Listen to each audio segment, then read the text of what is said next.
Good evening, friends and followers. Tonight it is June 12th. We haven't hauled gravel since the 7th. First of all, May was very wet. WCAX, our local news here, said there was 21 days in May where there was some sort of precipitation. And about 5 out of the first 7 days of June was also wet. We hauled gravel in the rain a couple of days until it got too muddy and squishy that it was a pain in the butt and too hard to back up. But finally, it's the 12th, it's Monday, we're back at it. We had to take the weekend off because we realized one of the wheels on the wagon the dump wagon was crooked. It needed some wheel bearing work, so we fixed that this afternoon. And now we're back at it, and we're pushing the last final stretch to the culvert. Here behind me, as you can see, we're filling in that low spot where it was nice and muddy, and now we're just starting to set the culvert. So what I did a couple evenings ago was I took a hoe and just kind of raked out the mud underneath where the culvert was going to go, kind of the lowest point in this little spot here. And then, so I raked out the mud, and then I rolled the culvert in place. It looked like it would sit there good. Push that out of the way, and then this afternoon I rolled the fabric out the rest of the way, and then we're going to put the culvert on top of the fabric and then cover the culvert with gravel.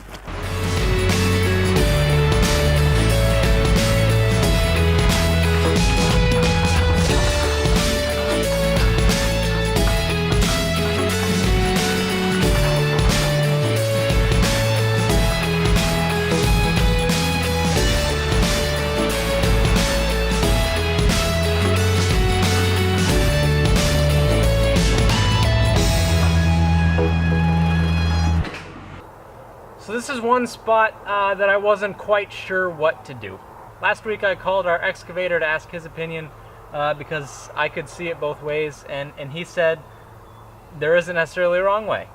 So the thing that was in question was, do I put the road fabric underneath the culvert or on top? My thinking was if I put the culvert below the road fabric and then the gravel on top, it keeps the road nice and even and distributed on top of the culvert, keeps the drainage and all the mud and flowing water beneath the road bed. The alternative would be to put the culvert on top of the fabric. Putting the culvert on top of the fabric, I thought, well, it could stress it and maybe tear the fabric with that excess weight on it. Not that the culvert's heavy, but it'd be a point load in the middle. And I wasn't sure that would be such a good idea. And another thing, if the road fabric would then have to dip down like this underneath the culvert, or if the road fabric was flat and then the culvert on top, then the driveway would mound up over it, and I didn't want to do that. So what I decided to do was to put the fabric underneath. I thought this way the fabric is going to hold the culvert up out of the mud, as instead of the road pushing it down into the mud. If the fabric was on top of the culvert. Our excavator John said it could go either way, and I was right. There's pluses and minuses to both. He says he generally puts it on top of the fabric, and that's what he would recommend in this situation. And so I thought that sounded like a good idea as well, and that's what we decided to do. By putting the culvert on top of the fabric, that also allows it to fill in nicely on either side and really secure it. Versus if you think about it, if you have the culvert sitting there in the mud, and then you put the road fabric on top, you've got a void kind of on either side of the culvert if you don't fill it before the fabric.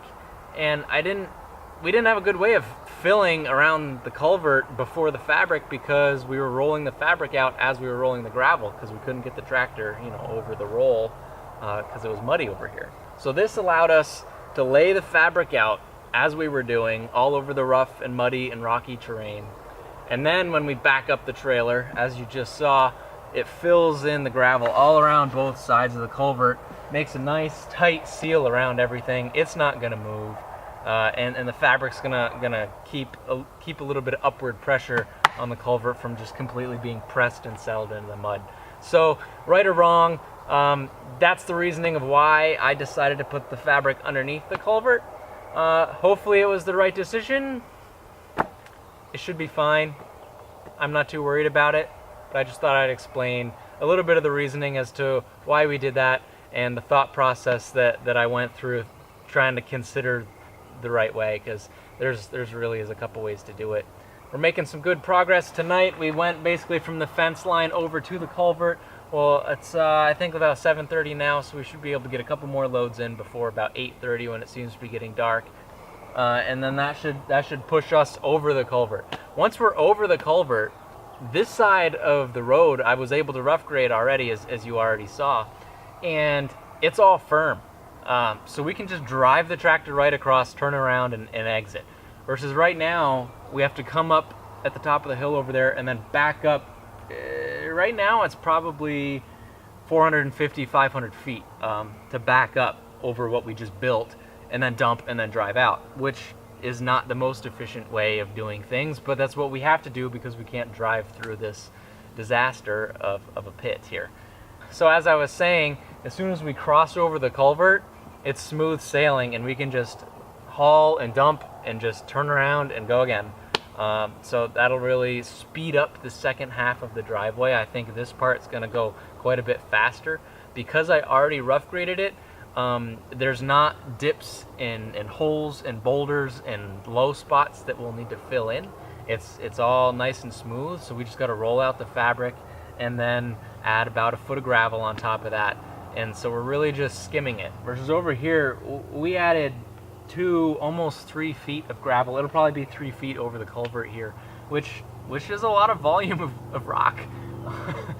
And so I'm excited because the second half of the driveway should go nice and quick. Anyways, that's all for this vlog tonight. Thanks for tuning in. Until next time, we'll catch you later.